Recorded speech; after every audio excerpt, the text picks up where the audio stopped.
भारत के कोने कोने से और विश्व भर से ये जो प्यार मिला है, ये जो आशीर्वाद मिले हैं, ये मेरी बहुत बड़ी संपत्ति है, ये मेरी बहुत बड़ी ताकत है। इसलिए सार्वजनिक रूप से मैं आज देश और दुनिया के सभी महानुभावों का हृदय से आभार व्यक्त करता हूं। यहाँ एक बेटी को एक चित्र बना करके ले आई है, वहाँ एक बेटा लेकर के आया है। जरा इसको कलेक्ट कर लीजिए भाई। बच्चों को मेरा बहुत बहुत आशीर्वाद। Thank you. जो लोग आए हैं, मैं आपके प्यार के लिए मैं आपका आभारी हूँ। आपने इतनी मेहनत की, धन्यवाद जी, धन्यवाद बेटा, थैंक यू। दोस्त साथियों, विश्वकर्मा जयंती से लेकर गांधी जयंती तक, यानी 17 सितंबर से 2 अक्टूबर तक पूरे देश में लाखों लोग सेवा पखवाड़ा मना रहे हैं। मुझे बताया गया है कि गुजरात में भी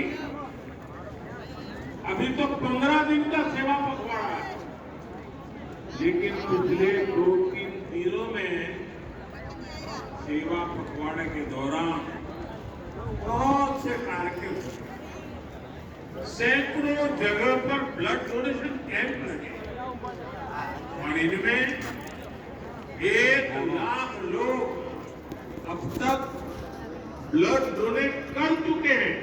ये सिर्फ मुझे जो गुजरात की जानकारी मिली वो बता रहा हूं। अनेक शहरों में सफाई अभियान चलाए गए, लाखों लोग इन सफाई अभियानों में भी साथ आए। राज्य में 30,000 से ज्यादा जगहों पर, आंकड़ा बहुत बड़ा, हेल्थ कैंप लगाए जहां लोगों को जांच और उपचार की मदद की जा रही है। खास करके महिलाओं के स्वास्थ्य को केंद्र में रखा गया। देश भर में सेवा कार्यों से जुड़े हर किसी का मैं अभिनंदन करता हूं, उनका आभार व्यक्त करता हूं। साथियों, आज इस आयोजन में मैं सबसे पहले कृष्ण कुमार सिंह जी का पुण्य स्मरण करता हूं।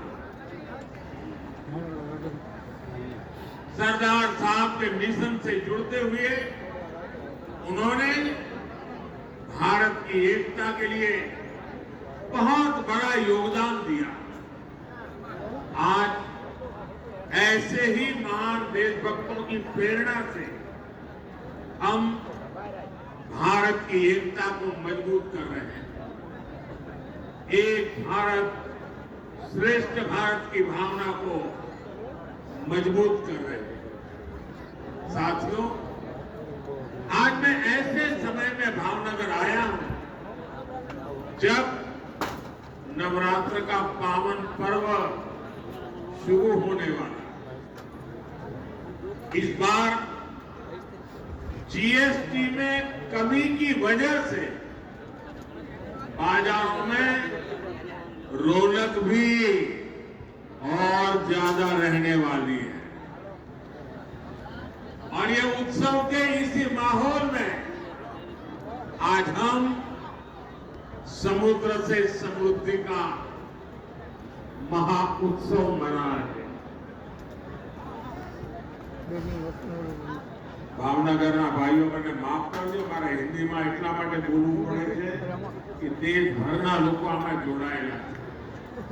દેશભરના લાખો લોકો જ્યારે કાર્યક્રમ આપની ક્ષમા માંગીને મારે હિન્દીમાં જ વાત કરવી રહી। साथियों, 21वीं सदी का भारत आज समुद्र को बहुत बड़े अवसर के रूप में देख रहा है। थोड़ी देर पहले यहां पोर्ट लेड डेवलपमेंट को गति देने के लिए हजारों करोड़ रुपए के प्रोजेक्ट का शिलान्यास और उद्घाटन किया गया। देश में क्रूज टूरिज्म को प्रमोट करने के लिए आज मुंबई में इंटरनेशनल क्रूज टर्मिनल का भी लोकार्पण किया गया।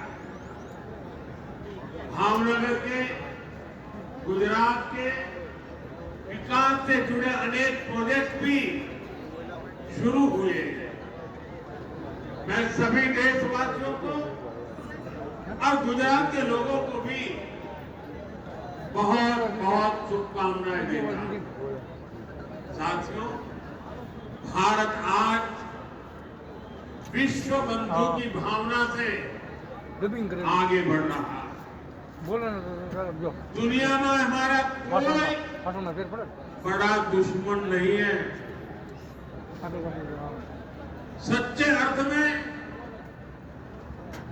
अगर हमारा कोई दुश्मन है तो वो है दूसरे देशों पर हमारी निर्भरता।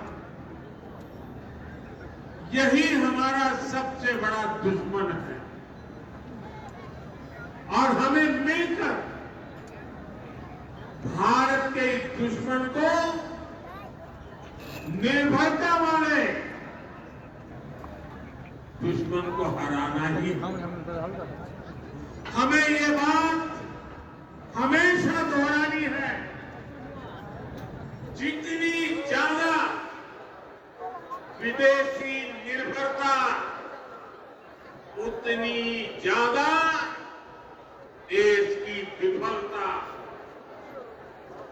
विश्व में शांति, स्थिरता और समृद्धि के लिए दुनिया की सबसे बड़ी आबादी वाले देश को आत्मनिर्भर बनना ही होगा। हम दूसरों पर आश्रित रहेंगे तो हमारा आत्मसम्मान भी चोटिल होगा। 140 करोड़ देशवासियों के भविष्य को हम दूसरों पर नहीं छोड़ सकते। देश के विकास के संकल्प को हम दूसरों की निर्भरता पर नहीं छोड़ सकते। हम भावी पीढ़ी के भविष्य को दांव पर नहीं लगा सकते।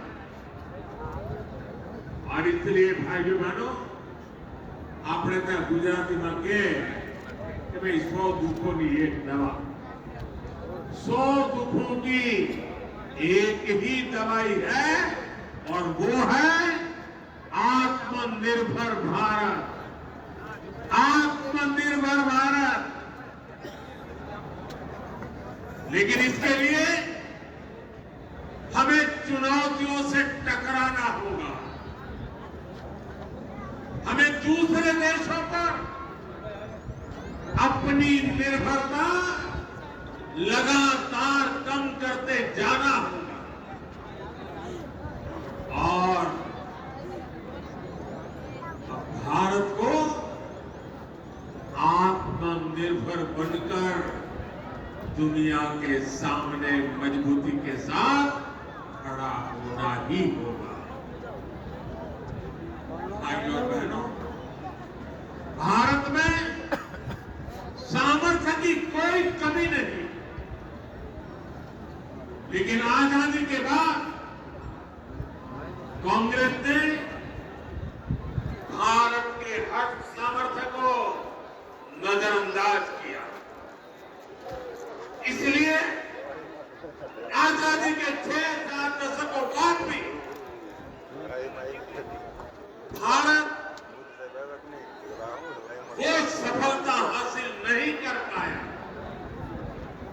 जिसके हम हकदार थे।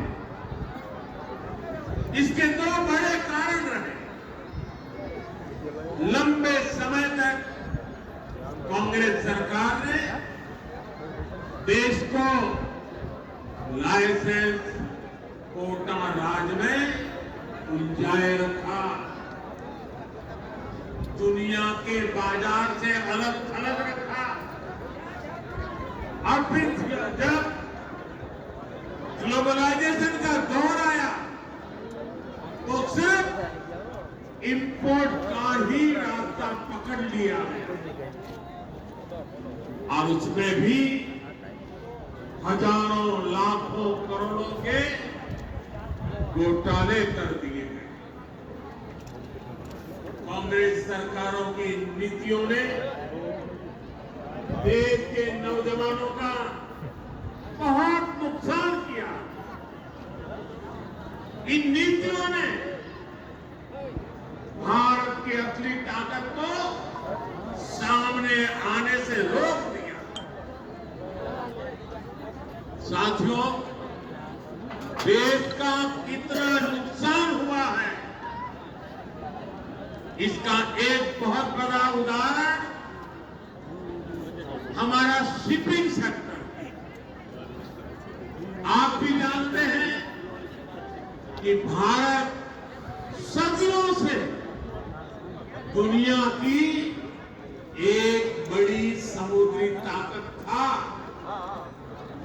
हम दुनिया में शिप बिल्डिंग के सबसे बड़े सेंटर हुआ करते थे। भारत के तटीय राज्यों में बने जहाज देश और दुनिया के व्यापार कारोबार को गति देते थे। यहां तक कि आज से 50 साल पहले तक भी हम भारत में बने जहाजों का उपयोग करते थे। उस दौर में भारत का 40% से अधिक इंपोर्ट एक्सपोर्ट देश में ही बने जहाजों से होता। लेकिन फिर देश का शिपिंग सेक्टर भी कांग्रेस की कुनीतियों का शिकार हो गया। कांग्रेस ने भारत में जहाज निर्माण पर जोर देने के बजाय विदेशी जहाजों को किराया भाड़ा देना बेहतर करते हैं। इससे भारत में शिप बिल्डिंग इकोसिस्टम ठप हो गया। विदेशी जहाजों पर निर्भरता ये हमारी मजबूरी बन गई। परिणाम यह हुआ कि 50 साल पहले जहां 40% व्यापार भारतीय जहाजों पर होता था, वो हिस्सा घटकर सिर्फ 5% रह गया। यानी अपने 95% ट्रेड के लिए हम विदेशी जहाजों पर निर्भर हो गए। विदेशी जहाजों पर इस निर्भरता का हमें बहुत बड़ा नुकसान पड़ा। साथियों में आज देश के सामने कुछ आंकड़े आप सबके सामने रखना है। देशवासी ये जानकर हैरान रह जाएंगे कि आज भारत हर साल करीब $75 बिलियन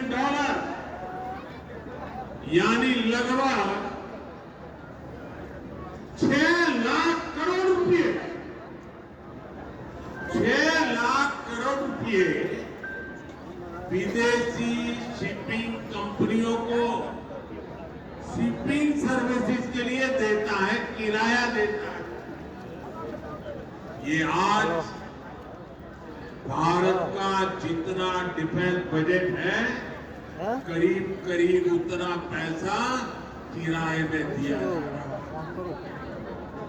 अब कल्पना कीजिए 7 दशकों में कितना पैसा हमने सिर्फ भाड़े के रूप में दूसरे देशों को दिया।